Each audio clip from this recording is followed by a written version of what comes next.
지금 저희가 느헤미야서를 읽어가고 있는데 느헤미야 5장은 조금 독특합니다. 느헤미야 4장에서는 예루살렘 성벽 쌓는 것을 보고서 원수들이 공격을 했습니다. 여러 가지 방식을 취했었죠.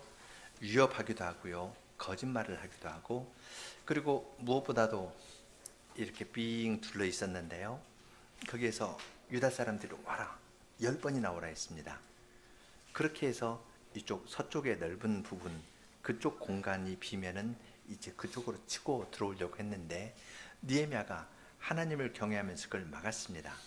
하나님을 경외하면서 기도하면서 성벽을 막아 나간 일이 4장에 기록되어 있습니다. 그리고 이번 수요일에 제가 내려올 텐데요, 느헤미야 6장을 공부하려고 합니다.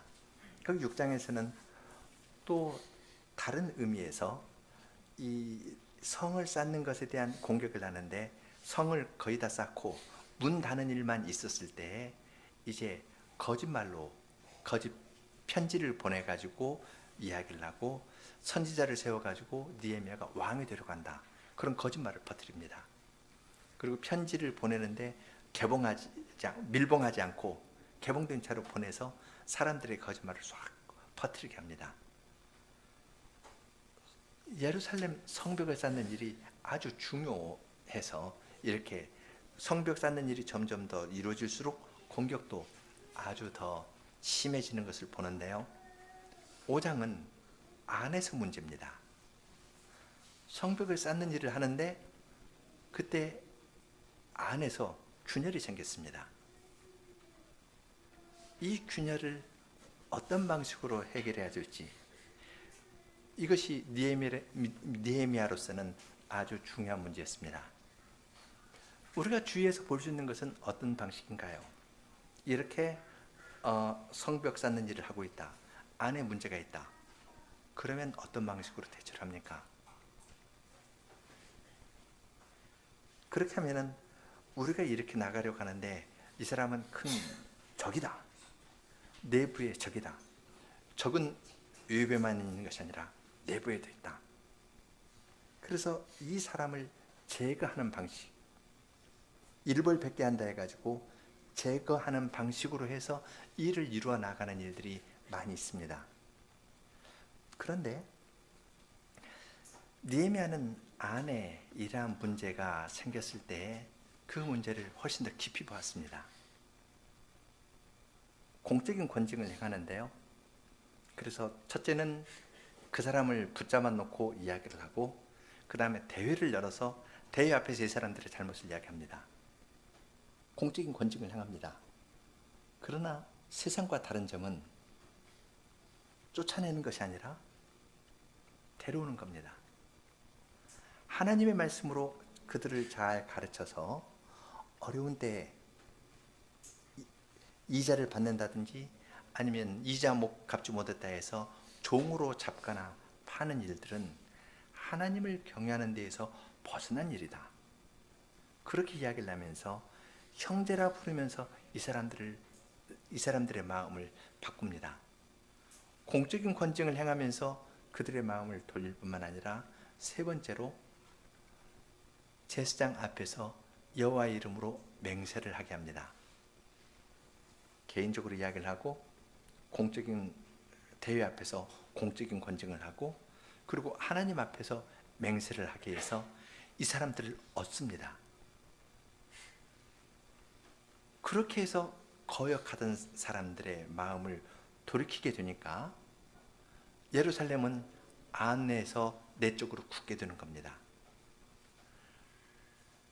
세상은 그럴 힘이 없습니다.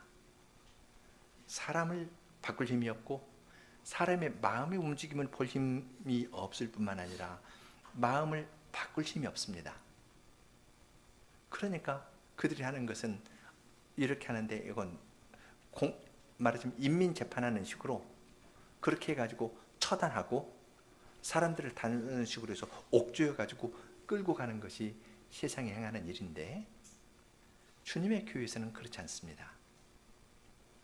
공적인 권징은 복음의 사실에 근거해 가지고 공적인 권징을 하는 것이고, 복음의 사실로 그들이 다시 돌아오게 하는 이야기를 우리는 느헤미야 5장에서 읽습니다.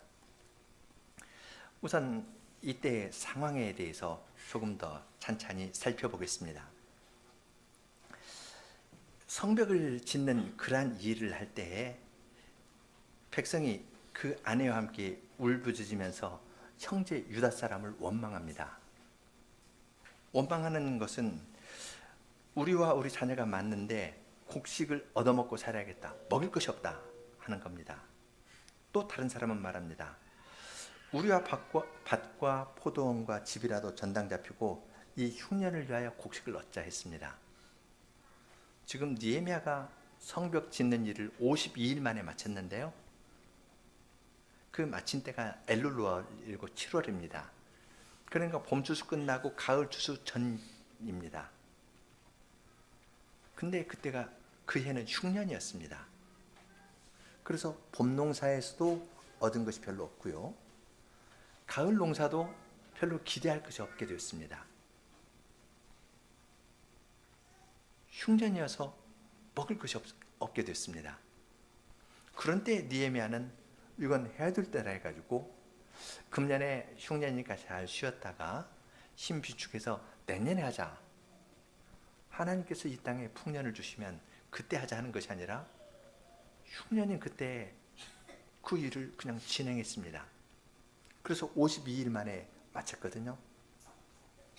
지금 이 사람들은 이 흉년을 위해서 먹을 거 없으니까 밭과 포도원과 집이라도 전당 잡히고 그 사람에게서 어떤 곡식을 조금 얻어서 먹고 이제 추수할 때 되면은 그걸 이자를 쳐가지고 많이 갚고 그 다음 밭과 포도원을 되찾으려고 합니다.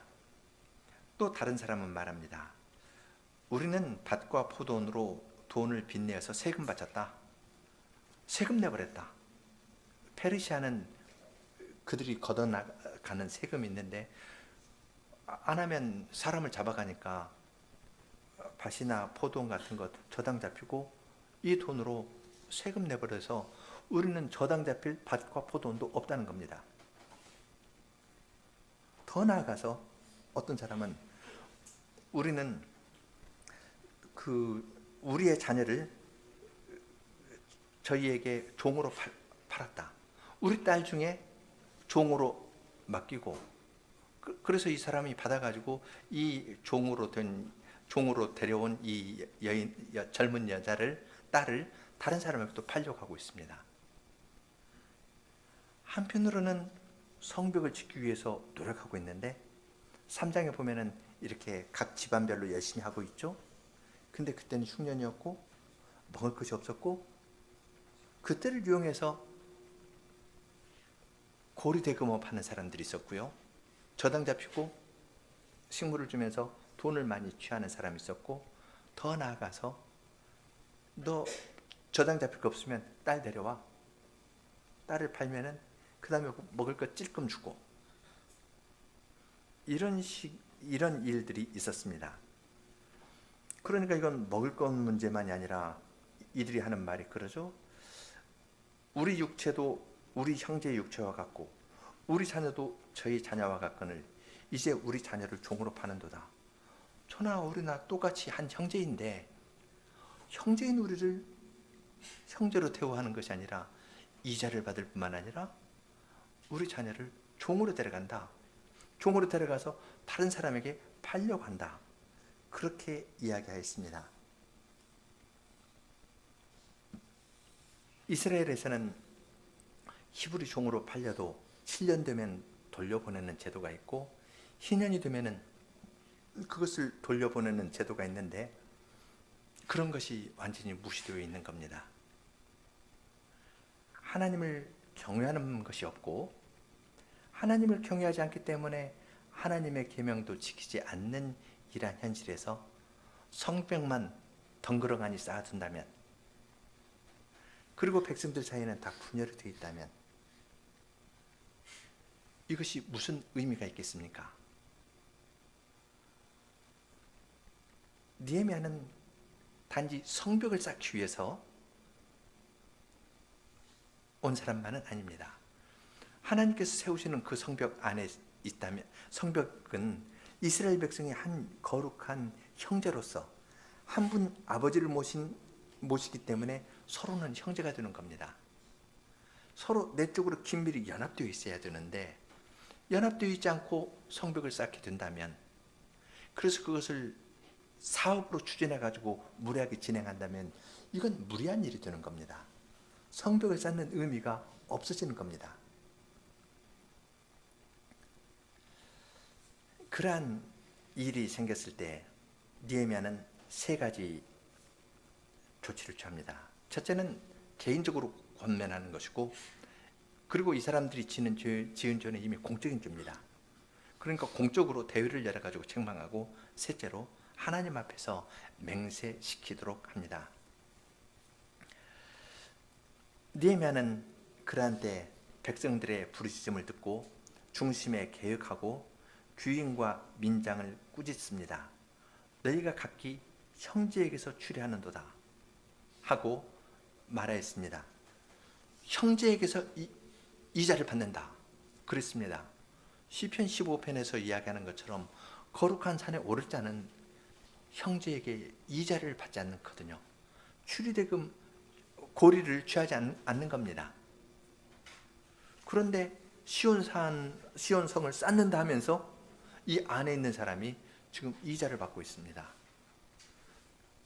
느헤미야는 너희가 형제에게서 이자를 받는다 하고 책망하였습니다. 형제를 하는 이유는 그들이 하나님을 섬기고 있기 때문입니다. 하나님께서 이스라엘 백성을 애굽에서 건져주시면서 내 아들 내 장자를 내어보내라. 내어보내지 않으니까 바로의 장자를 치셨습니다. 그리고 이스라엘은 하나님의 장자고 하나님의 아들입니다. 따라서 이스라엘 백성들은 서로 사이에 형제가 되는 겁니다. 신명기 17장 보면은 왕을 택할 때 내 형제 중에서 한 사람을 택해라 그렇게 이야기를 하고, 그 왕은 그의 마음이 형제 위에 교만하지 말며 그렇게 말합니다. 왕이지만 다른 사람 위에 있는 것처럼 이야기하면 안 되는 겁니다. 형제 가운데에서 왕이 나오지만 이 왕은 형제 위에 있는 것이 아니고 하나님 앞에서 똑같은 형제입니다. 하나님께서 이스라엘을 장자로 택하셨다는 사실 때문에 그들은 형제가 된 겁니다. 그런데 그들이 형제된 것을 부인한다면 그건 뭘 의미하겠습니까? 하나님께서 아버지 되심을 부인하는 것과 같은 일이 되는 겁니다. 느헤미야는 너희가 각기 형제에게서 추리하는도다. 형제의 의미, 하나님께서 너희 아버지가 되시고 우리 이스라엘이 하나님의 장자가 된다는 사실을, 그건 구속 사실에 근거하고 있는 건데 그것을 무시하고 있다고 이야기를 하는 겁니다. 그렇기 때문에 느헤미야는 계속하여 대회를 열었습니다. 이건 그들이 수긍했다 하더라도 이미 이 죄는 공적으로 다뤄져야 될 만한 죄였습니다. 죄의 경중에 따라 가지고 다르기 때문에 어떤 때는 찾아가서 형제로서 공고해 가지고 받아들이면 거기서 끝나야 되는 경우도 있습니다. 그러나 이건 이미 죄 자체가 모든 사람이 알만한 공적인 죄였기 때문에 개인적으로 권해서 받아들일만 하면 그다음 공적인 데에서 이런 문제들은 다루는 겁니다. 대회를 열어가지고 많은 사람 앞에서 그들을 책망하는 말을 공개적으로 하였습니다. 우리 형제, 그 구절에 우리는 이방인의 손에 팔린 우리 형제 유다 사람을 우리의 힘을 다하여 속량하였거늘 너희는 너의 형제를 팔고자 하느냐? 더구나 우리 손에 팔리게 하겠느냐? 그렇게 말하였습니다. 우리가 이방인의 손에서 팔린 우리 형제 유다 사람을 우리의 힘을 다하여 속량하였다고 말합니다. 이것이 구체적으로 무엇을 이야기하는지는 명확하지 않은데 두 가지 가능성이 있습니다. 첫째는 이들이 바벨론 포로로 갔다가 거기서 돌아왔거든요. 그 지역에서 종으로 살고 있었으면은 힘을 다해서 이 사람을 바벨론 종되었던 데에서 해방시켜주고 우리 함께 올라갑시다 하면서 이웃 바벨론이나 페르시아의 사람의 종되었던 사람을 힘써서 돈을 주고 해방시켜서 함께 데리고 올라왔을 수가 있습니다. 이럴 가능성이 매우 높고요. 또 다른 것은 여기 와서 다른 사람에게 종이 되었는데 이방인의 손에 팔렸는데 그 사람을 구원해냈을 수도 있습니다. 여하튼 어느 경우든 간에 이방 사람의 손에 팔린 유다 사람을 우리가 힘을 다하여서 속량하고 구원해냈는데, 그래서 하나님을 모시고 우리가 한 형제로서 지내는데 너희 형제를 팔려가느냐? 다른 사람이 아니라 형제를 팔려가느냐? 더구나 우리 손에 팔겠느냐? 그렇게 말합니다. 너희 형제를 팔겠느냐? 그리고 너희 형제를 파는데 이건 우리 손에 팔겠느냐? 그렇게 말합니다. 서로 형제인데 우리 안에서 사고 팔고 하는 것은 옳지 않지 않느냐 하고 이야기를 합니다. 속량한 사실을 들어서 이야기를 하니까 저희가 잠잠했습니다. 아무 할 말이 없었습니다. 그때 느헤미야는 계속 말합니다. 내가 이르기를 너희의 소위가 느헤미야가 말합니다. 너희의 소위가 좋지 못하다, 옳지 않다, 선하지 않다, 그렇게 말합니다. 그리고 두 가지를 이야기합니다. 첫째는 우리 대적 이방 사람의 비방을 생각해야 되고, 둘째 하나님을 경외함으로 행해야 될 것이라고 이야기를 합니다. 이스라엘 백성들이 서로 사고팔고 하는 일을 한다면, 이방 사람의 손에서 구원해냈는데 이 사람을 다른 사람의 종으로 파는 일이 생긴다면 이방 사람들이 보고 손가락질하지 않겠느냐, 그런 뜻으로 이해할 수 있습니다. 그리고 무엇보다도 그렇게 하는 것은 하나님을 경외하면서 행하는 일이 아니라고 이야기를 합니다. 하나님을 경외한다면 하나님께서 우리를 내 장자, 내 아들을 내어보내라 하면서 애굽에서 구원해내셨고, 바벨론에서도 내 아들 내 장자를 구원해내라 하면서 똑같이 구원해내셨는데, 이 하나님을 경외한다면 어떻게 우리끼리, 형제끼리 종으로 사고팔 수 있겠느냐 하면서 이야기합니다.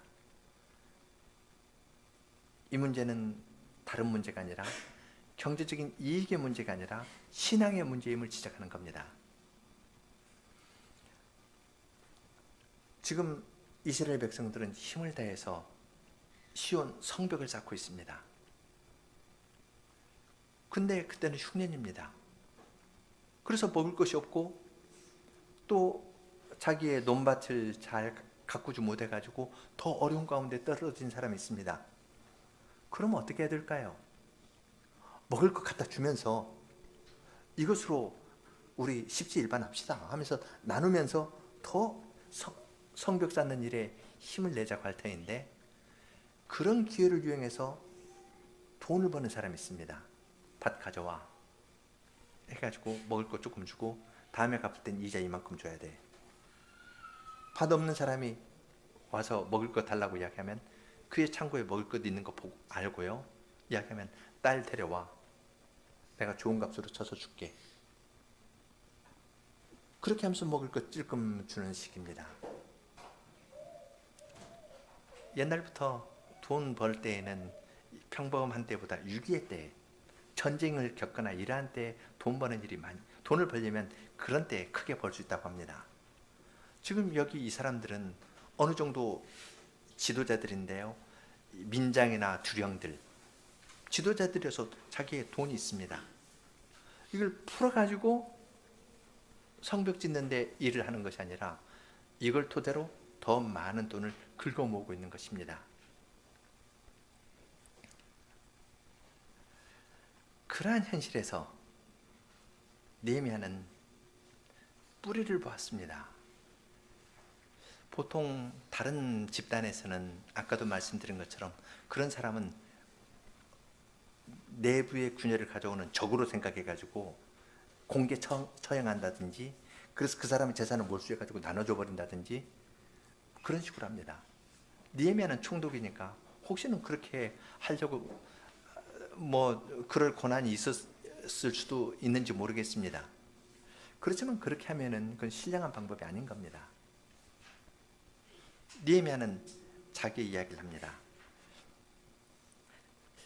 나와 내 형제와 종자들도 역시 돈과 곡식을 백성에게 취하여 주나니 우리가 그 이식받기를 그치자. 그런즉 너희는 오늘이라도 그 밭과 포도원과 감람원과 집이며 취한 바 돈이나 곡식이나 새 포도주나 기름의 100분의 2를 돌려보내라. 그렇게 말하였습니다. 하나님을 경외함으로 행하기 때문에 이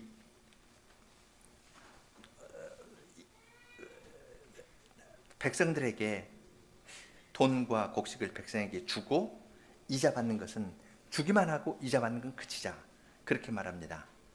하나님을 경외하는 마음이 있으면 같은 형제이니까 하나님을 한 분 아버지로 모시고 우리는 서로 형제니까 주고 이자 받는 것을 그칠 수 있을 것입니다. 하나님을 경외하면서 그렇게 행하자라고 이야기를 하였습니다. 너희가 가졌던, 전당 잡았던 밭, 포도원, 감람원, 집, 이거 다 돌려주어라. 그리고 그들에게서 받았던 돈이나 곡식, 새 포도주, 기름, 이런 것은 100분의 1과 함께 돌려보내라고 말합니다. 지금 기름의 100분의 1이라 했는데요, 돈이나 곡식이나 새 포도주, 기름, 이 네 가지에 다 가질 수가 있습니다. 그걸 주는데 그냥 보통 주는 것이 아니라 100분의 1 더해가지고 주어라, 그 말로 이해할 수가 있습니다. 그것은 100분의 1을 이자로 받았다면 이자 받은 걸 돌려주어라는 말로도 이해할 수 있고요. 그렇지 않으면 돌려줄 때 억지로 돌려주는 것이 아니라 조금 덧붙여가지고 돌려줘라, 그 말입니다. 신명기 15장에 보면은 7년 면제년 때 있는 이야기인데요, 신명기 15장 13절 14절을 보겠습니다.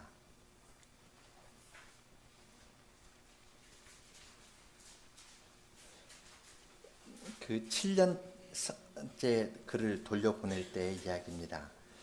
7년에 그를 놓아 자유케 하고 놓아 자유하게 할 때 공수로 빈손으로 가게 하지 말고 내 양무리 중에서와 타작마당에서와 포도주 틀에서 그에게 후히 줄지니 곧 내 하나님 여호와께서 내게 복을 주신 대로 그에게 줄지니라.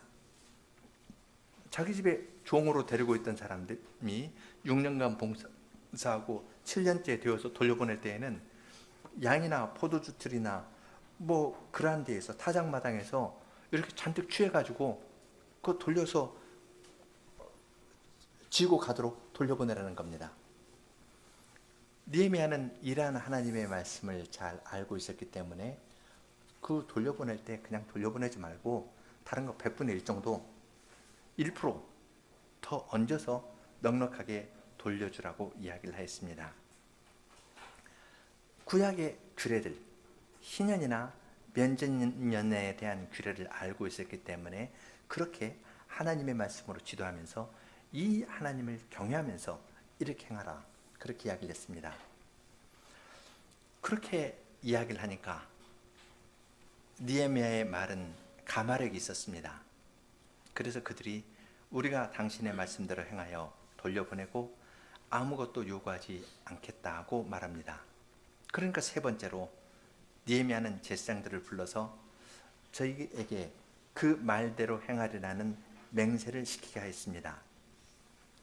개인적으로 건징하고 공개적으로 건징했을 뿐만 아니라 하나님의 이름으로 맹세를 하도록 했습니다. 제사장을 불러가지고 하나님의 이름으로 맹세해서 이렇게 하지 않으면 넌 안 된다. 그냥 좋은 말로 이야기를 하는 것이 아니라 그의 오직 홀로 사람의 마음을 아시는 하나님의 이름을 불러서 맹세하겠습니다. 그리고 상징적인 행위를 했습니다. 옷자락을 떨치면서 이렇게 떨쳤습니다. 옛날 옷자락 있으면 여기에 주머니 같은 거가 있다고 하는데요. 어떤 사람은 주머니를 톨톨 털어가지고 주머니 털면 속에 있는 것이 다 나오지 않습니까? 그런 것처럼 옷자락 해가지고 속을 털털해서 너희들 약속한 대로 안 하면 하나님께서 너희를 털어버릴 것이다. 털어버리면 그 땅에 살지 못하는 겁니다. 이렇게 이 말대로 행하지 않는 자는 그 집과 산업에서 그러한 사람을 떨쳐버리실 것이다. 그렇게 이야기하니까 회중이 다 아멘하고 백성들이 그 말대로 행했습니다. 회중이 아멘하고 여호와를 찬송하고 그 말대로 행했습니다. 여기에 회중에 그리고 여기 백성에 누가 포함되겠습니까? 종으로 잡혔던 사람이 그렇다 풀려난 사람이 아멘하고 하나님 찬송했겠죠. 주인과 민장들을 어떻겠습니까? 종으로 다른 사람을 이 어려운 때 이때 돈 벌 기회다 해가지고 종으로 삼았던 그러한 사람들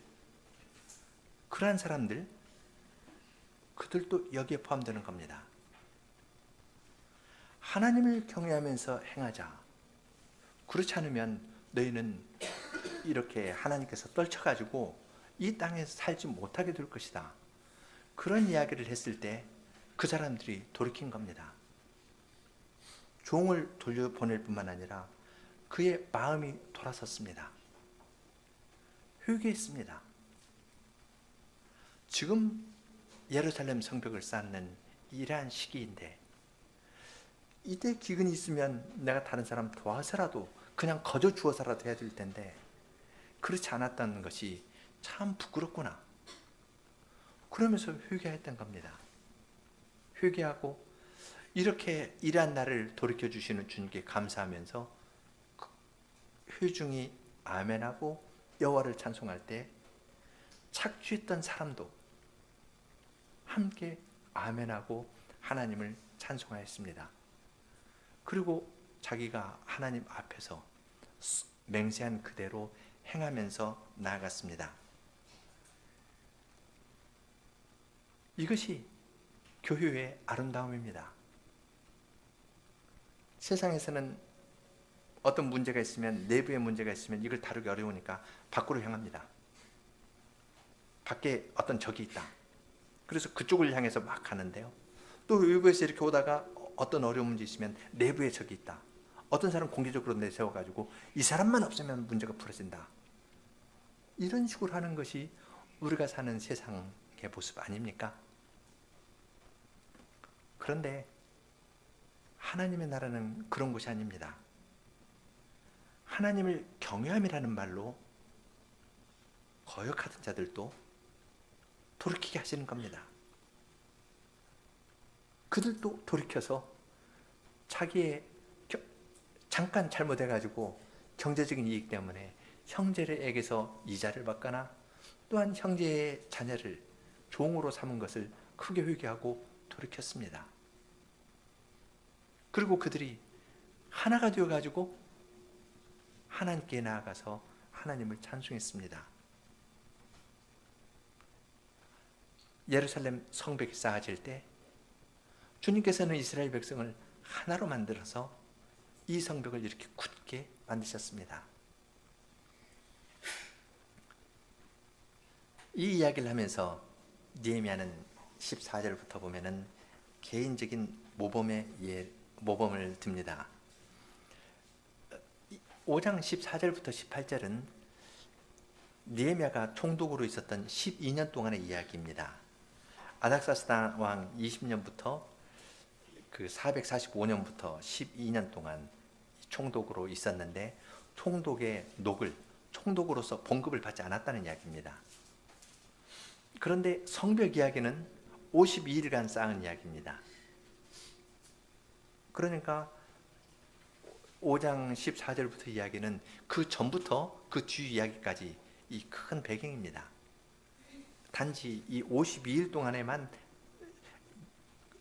총독으로서의 급료를 받지 않았다는 것이 아니라 재임하는 12년 동안 자기는 그 총독의 녹을 받지 않았다고 이야기합니다. 그러면서 그 이전의 총독하고 비교합니다. 그 이전의 총독은 15절 보면 백성을 토색했습니다. 토색했다는 것은 강제로 세금을 징수하는 겁니다. 페르시아 제국에서 세금을 내라 했는데 내지 않으면 그냥 들어와서 귀중한 거 빼앗아 가거나 아니면 자식 데려가 버립니다. 그냥 데려다 가둬버립니다. 그러니까 꼼짝없이 바쳐야 되는 겁니다.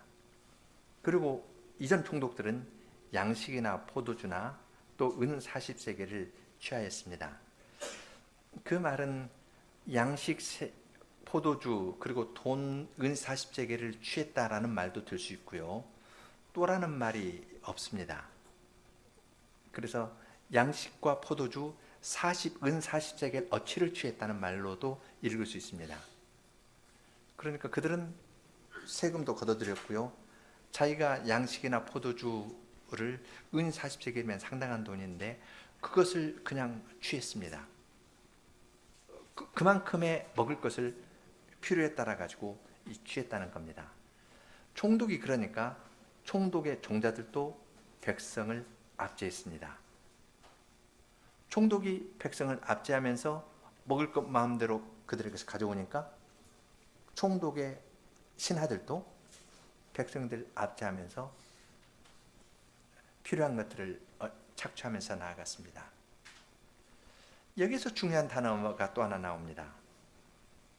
앞에서 그들에게 이방인의 수치뿐만 아니라 하나님을 경외하면서 해야 된다 했던 그렇게 말했는데 지금 느헤미야는 자신이 그렇게 했던 근원으로 하나님을 경외함으로 이가 챙치 아니하였다고 말합니다.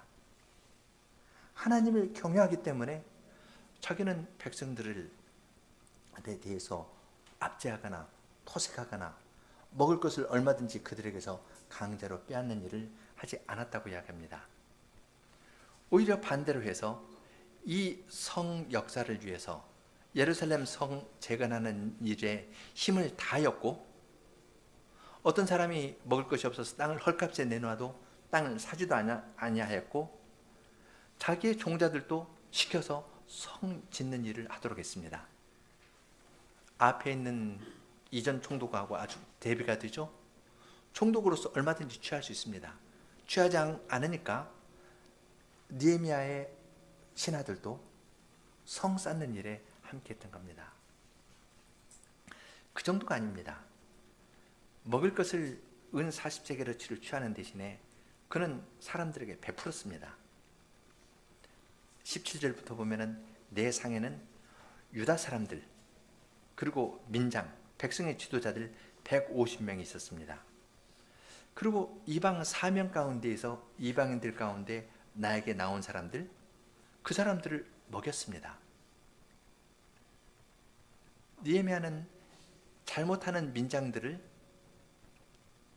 책망만 한 것이 아니라 그 민장들을 자기의 상에 불러서 먹였습니다. 이방인들이 공격을 하지만 그 사람들을 나쁜 놈들을 하면서 비난만 하는 것이 아니라 그 이방인들도 자기 상에서 먹게 하였습니다. 어느 정도 범위냐면은 매일 소 1마리, 살찐 양 6마리, 닭은 셀 수가 없고 또 열흘에 한 번은 각종 포도주를 갖추었지만 각종 포도주를 갖추어서 큰 잔치를 베풀었습니다. 그래서 거역하는 사람들, 말 안 듣는 사람들, 그런 사람까지도 내 식사 자리에 청해가지고 함께 음식을 먹었다고 이야기합니다. 그렇지만 그렇게 많은 지출을 하더라도 총독의 녹을 요구하지 않았습니다. 총독의 급료를 백성들에게 원하면 받을 수 있는데 받지 않았습니다.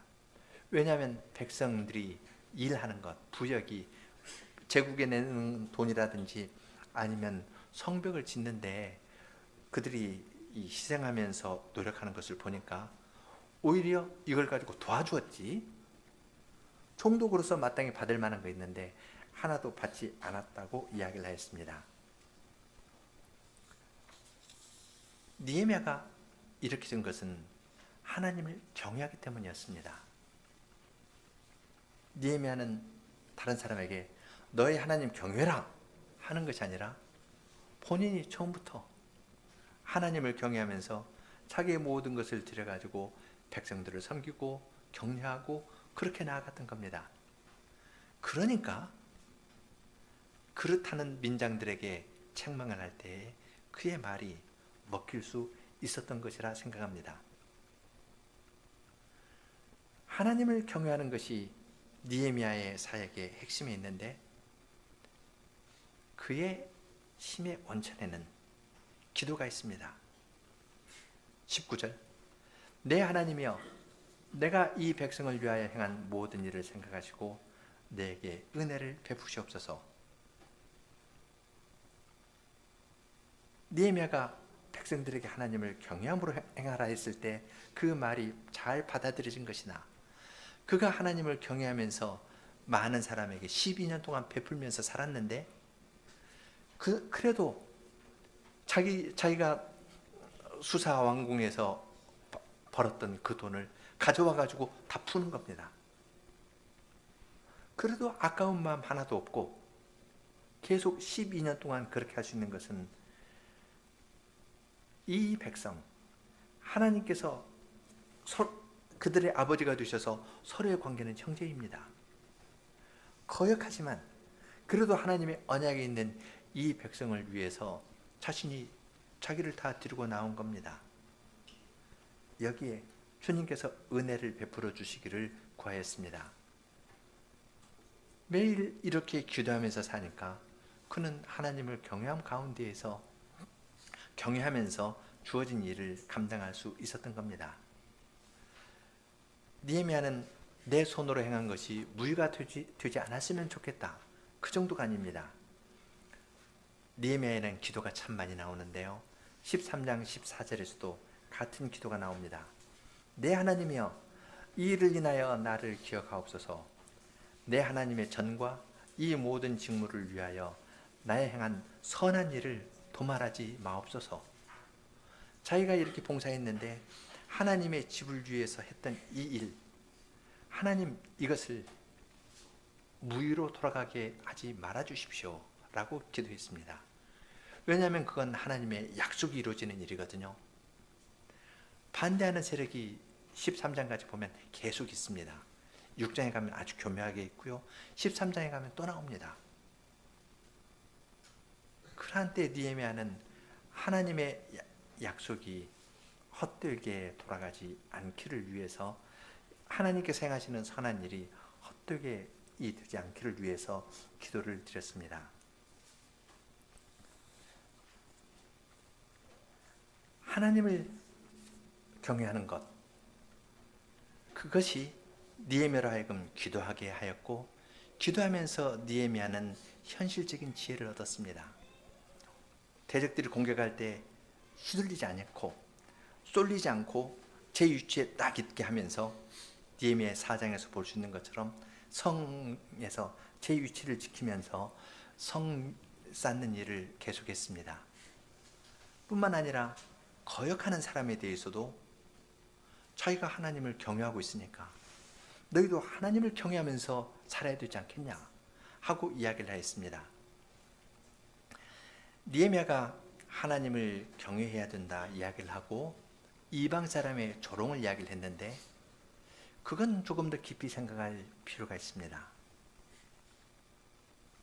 우리가 우리 형제를 사고 팔면은 이방 사람의 조롱거리가 된다 그랬는데, 이건 역사가 있는 말입니다. 거기에는 이스라엘 멸망의 역사가 있는 말입니다. 예레미야 34장에 보면은 시드기야 때 히브리 종을 다 풀어주었습니다. 그런데 손해가 된다 해가지고 그들을 다 잡아들였습니다.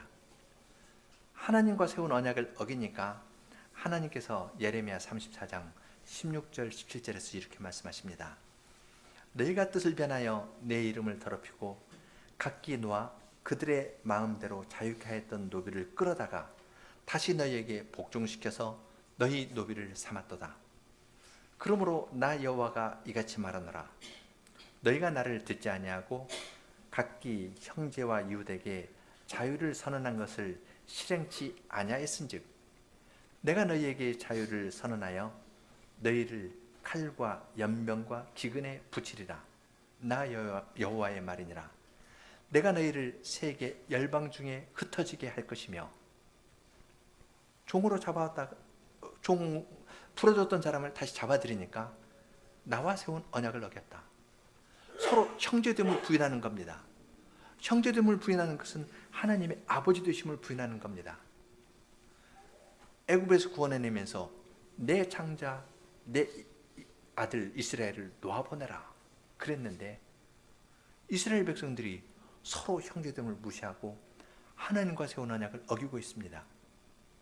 그러니까 하나님께서 이스라엘을 열방 중에 흩어버리셨고 그래서 이스라엘은 사람들에게 조롱거리가 되었습니다. 형제를 무시하고 형제를 종으로 삼는 일은, 형제의 인격을 말살하는 일은 작은 일이 아닙니다. 그런 사람은 하나님께서 내치십니다. 느헤미야가 하나님으로 맹세하고 겉옷 털털 털면서 이야기한 건 의미가 있습니다. 너희들 하나님께서 털어가지고 다 흩어버리지 않았냐? 그래서 세상 열방에 조롱거리가 되었었던 겁니다. 여기에서 다시 하나님께서 불러 모으셨는데 또다시 하나님을 경외하지 않고 종으로 사고 판다면 더 큰 일이 있을 것이라 생각하면서 느헤미야는 그만큼 이야기했습니다. 느헤미야가 여기서 이야기하는 건 털고 이방 사람들에게 조롱거리가 된다는 이야기 정도였지, 지금 예레미야 34장을 인용하면서 너무 거기까지 이야기하지는 않았습니다. 책망을 할 때에도 책망할 때 5책망이 좋지, 5책망할 것을 10개의 강도로 책망하면은 그건 책망이 지나친 겁니다. 느헤미야는 의 말을 5 정도로 이야기를 했는데 이들이 싹 돌아섰거든요. 그러니까 느헤미야는 그 정도까지 이야기한 겁니다. 그러나 종으로 사고 파는 것과 이방인의 조롱에 관한 이야기는 우리가 예레미야 34장에서 볼 수 있는 것처럼 이것을 돌이키지 않으면 그들은 흩어버리는 겁니다. 하나님 톨톨 털어가지고 세상에 흩어버릴 만한 큰 죄였던 겁니다. 느헤미야는 자기가 아는 것을 다 말해가지고 그들을 억압하려고 하지 않았습니다.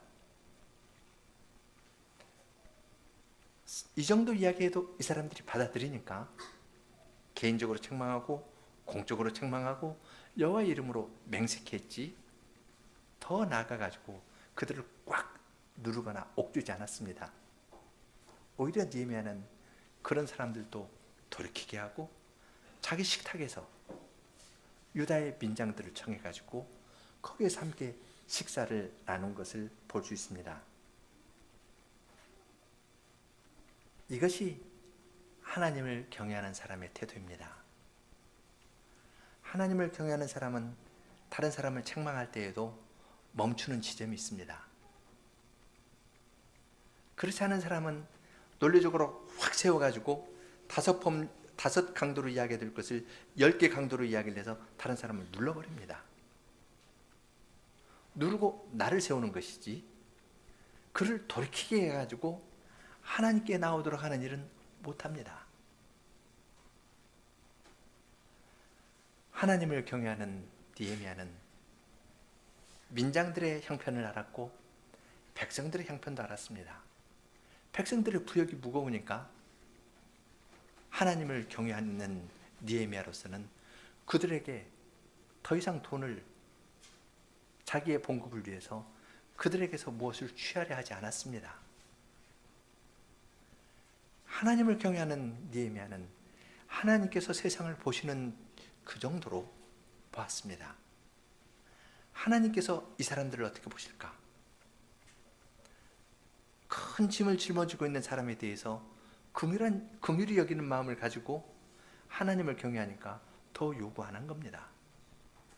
하나님을 경외했기 때문에 그릇 행하는 민장들에 대해서도 그만큼 이야기를 하고 더 말 안 합니다.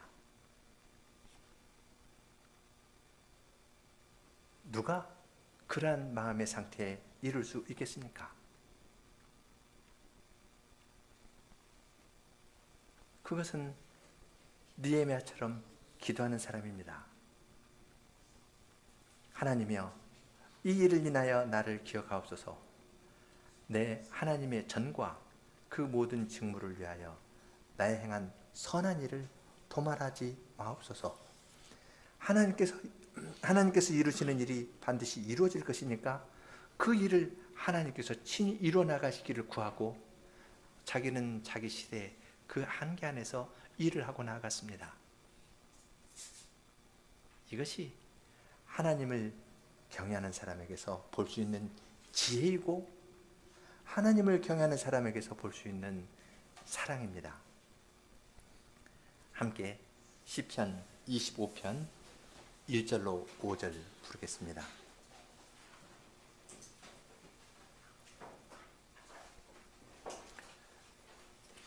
1절 함께 2절 여성 3절 남성 간주하고 4절 자녀들 그리고 5절 함께 부르겠습니다.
문제 심히 크고 중하오니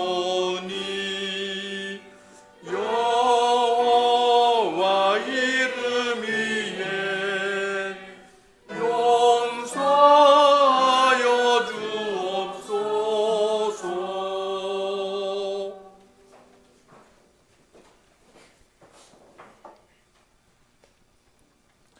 걸어가신 주님, 이 시간에도 저희들에게 하나님을 경외하는 데에서 나오는 참된 지혜와 능력과 참된 사랑에 대해서 느헤미야의 예를 통하여 구체적으로 알려주시니 감사합니다. 저희의 많은 죄들을 주님께서는 돌이켜주시고 씻겨주시면서 주님을 찬송하는 대로 인도하시는 것을 저희들이 깨닫사오니 주님께서 저희의 죄를 용서해 주신 그 사실을 생각하면서 저희들도 나에게 서운하게 하거나 잘못한 한 사람에 대해서도 마음을 넉넉하고 넓게 가질 수 있도록 저희에게 하나님을 사랑하고 하나님을 경외하는 참된 도를 저희들에게 계속 가르쳐 주시기를 구합니다. 예수님 이름으로 기도합니다. 아멘.